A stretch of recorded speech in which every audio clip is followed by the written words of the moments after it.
সামনেই যদি চলে আসে আপনার বাচ্চার বার্থডে, আমার মতো করে এভাবে আপনি ঘরে তৈরি করে ফেলুন আপনার বাচ্চার বার্থডে কেকটি। আসসালামু আলাইকুম ভিউয়ার্স, আজকের পর্বে আপনাদের সাথে শেয়ার করব খুব আকর্ষণীয় একটা বার্থডে কেক। এটা যে কেউই ঘরে তৈরি করে ফেলতে পারবে খুব সহজেই।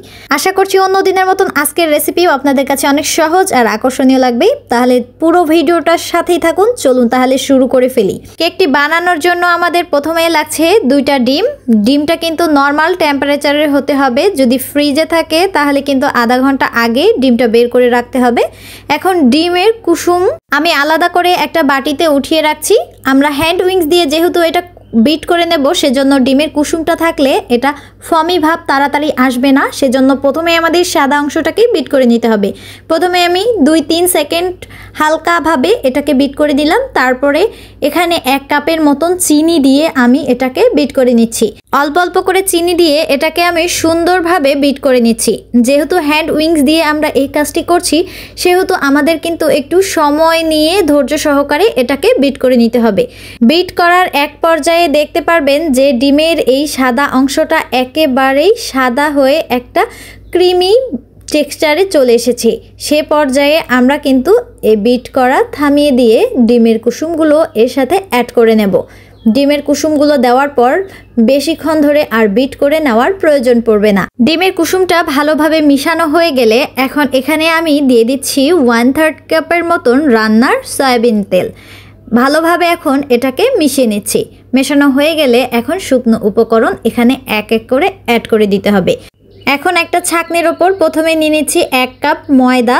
তারপরে দিয়ে দিচ্ছি 1 চা চামচ বেকিং পাউডার, 1/2 চা চামচের সামান্য একটু কম বেকিং সোডা, 2 চা চামচ দিয়ে দিচ্ছি কোকো পাউডার। এখন সবগুলোকে চালনির সাহায্যে সুন্দরভাবে চেলে নিচ্ছি। চালনির সাহায্যে চেলে নিলে কি হয় যে অবশিষ্ট অংশগুলো বা ময়লা এই চালনিতে থেকে যায়। কেকটা খেতে খুবই মজার লাগে।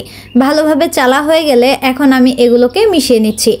এভাবে খুব সহজে আপনারা এই পরিমাণগুলো ঠিক রেখে কেক বানাবেন, দেখবেন যে কেকটা খেতে খুবই মজার লাগছে। ভালোভাবে মেশানো হয়ে গেলে এখন আমি এটাকে মোল্ডের ভেতর ঢেলে নিচ্ছি।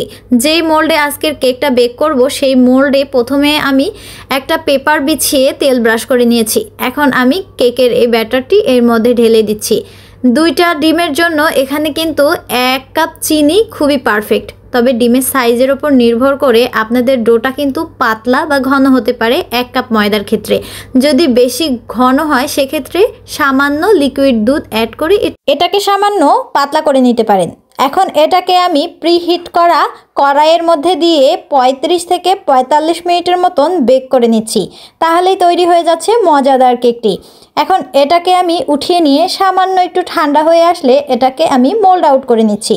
চাকুর সাহায্যে চারো সাইড ভালোভাবে একটু ছাড়িয়ে নিলেই এটা একেবারে মোল্ড থেকে উঠে আসবে। কেকটা কিন্তু খুবই স্পঞ্জি হয়েছিল, অনেক ফ্লাপি ছিল, মাশাআল্লাহ খেতে খুবই মজা লেগেছে। এখন নিচে থেকে সেই পেপারটি আমি উঠিয়ে নিচ্ছি। এখন এটাকে আমি 4টা ভাগে ভাগ করে নিচ্ছি। 4টা ভাগে ভাগ করে নিয়েছি। উপরের অংশ সামান্য একটু চেঁচে নিয়েছিলাম এর সাইডে ডেকোরেশন করবার জন্য। ভিডিওটা অনেক লং হয়ে যাচ্ছিল, সেজন্য কিছু কিছু জিনিস আমি স্কিপ করেছি। আশা করছি আপনারা বুঝতে পারছেন। এখন আমি 2টা ডেইরি মিল্ক নিয়েছি। এটা মাঝ বরাবর কেটে গ্রেটারে সুন্দরভাবে গ্রেট করে নিচ্ছি। এটা আমি কেকের উপরে ডেকোরেশন হিসেবে কাজে লাগাবো। সবশেষে এখন কেক আমাদের সুন্দরভাবে সাজানোর পালা। প্রথমে একটা কেকের স্লাইস নিলাম। এখন উপর থেকে আমি এই দুধের মালাইটা দিয়ে দিচ্ছি। এটা তৈরি করেছি 3 টেবিল চামচ পাউডার দুধ, সামান্য কাস্টার্ড পাউডার 1 টেবিল চামচের মতন, 2 টেবিল চামচ চিনি দিয়ে ভালোভাবে ঘন করে আমি ঠান্ডা করে নিয়েছি। তারপরে এর কেকের ওপর দিয়ে ভালোভাবে ছড়িয়ে দিচ্ছি। পরপর 3টা লেয়ার আমি একইভাবে তৈরি করেছি। আর চতুর্থ লেয়ারটি আমি ব্লেন্ডারে ব্লেন্ড করে নিয়েছিলাম এবং কেকের চারো সাইডে আমি দিয়ে নিয়েছি। এখন ভালোভাবে সবগুলো লেয়ার দেওয়া হয়ে গেলে সাইডের অংশেও আমি একটা স্প্যাচুলা দিয়ে ভালোভাবে লাগিয়ে দিচ্ছি। তারপরে কেকের যে চতুর্থ স্লাইসটা ছিল সেটাকে আমি সামান্য ব্লেন্ডারে ব্লেন্ড করে নিয়েছি। এখন আমি এর চারো সাইডে হাত দিয়ে ভালোভাবে লাগিয়ে দিচ্ছি। এর ফলে কেকটা দেখতে কিন্তু খুবই আকর্ষণীয় লাগে। এভাবে আপনারাও তৈরি করে নিতে পারেন। সবশেষে একটু টিস্যু দিয়ে আমি চারো সাইড ভালোভাবে প্লেটটার মুছে নিচ্ছি। এখন কয়েক প্রকারের চকলেট দিয়ে কেকটি আমি সুন্দরভাবে সাজিয়ে নিচ্ছি। আপনাদের হাতের কাছে অন্য কোনো চকলেট থাকলে সেগুলো দিয়ে আপনারা কিন্তু সাজিয়ে নিতে পারেন। যে কোনো কনফেকশনারি দোকানে আপনারা এই টাইপের চকলেটগুলো পেয়ে যাবেন। আশা করছি এভাবে আপনারাও খুব সহজে বাসায় বার্থডে কেকগুলো বানিয়ে ফেলতে পারবেন। কেকের রেসিপিটা আপনাদের কাছে কেমন লাগলো কমেন্টে অবশ্যই জানাতে ভুলবেন না।